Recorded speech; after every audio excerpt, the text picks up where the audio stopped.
Heart attack is a scary term we hear a lot, so what can we do to take care of ourselves? Today we have Dr. Rohit Khurana, cardiologist at Gleneagles Hospital, to share more about this disease.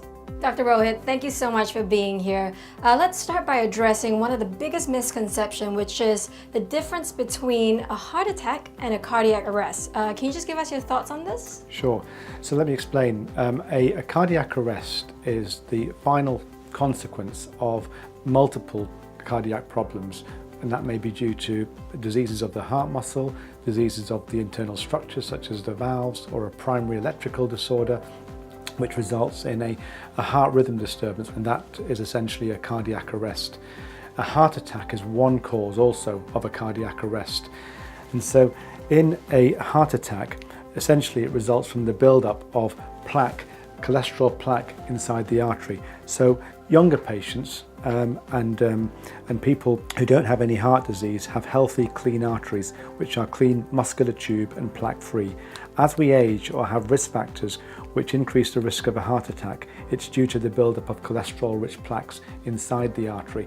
This in turn results in a rupture and a blockage inside the artery, which causes a heart attack and one of these heart rhythm disturbances, which could be incompatible with life, essentially a cardiac arrest. Very interesting. Well, this leads me into my next question, which is about testing. And we know there's various different ways of testing, such as the pre-participation test.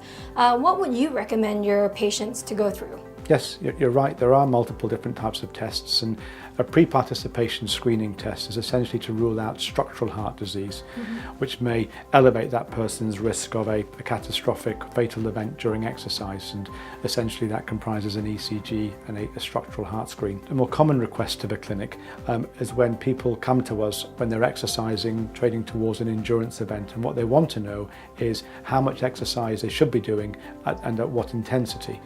So we offer a test called a cardiopulmonary exercise test to answer that question, and that gives an index of the measure of cardiac fitness. We get a figure called the VO2 max, which is a numerical figure which tells that person just how efficiently they're consuming oxygen, and that figure can be used to prescribe just how much training and at what intensity they should be doing their exercise. Last but not least, what are some of the warning signs that we need to look out for, and how can we avoid it? So patients, or younger people, they're not really patients, individuals know their health pretty well, and when they start to get symptoms that worry them when they're exercising, that's usually the first telltale sign. So what do I mean?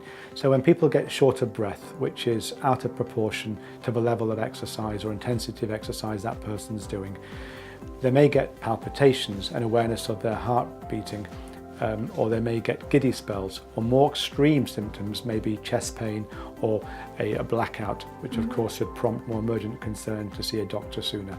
Okay, well, I've learned a lot about the heart today, so thank you so much, Dr. Rohit, and we appreciate your time. Pleasure. Thanks. Thank you.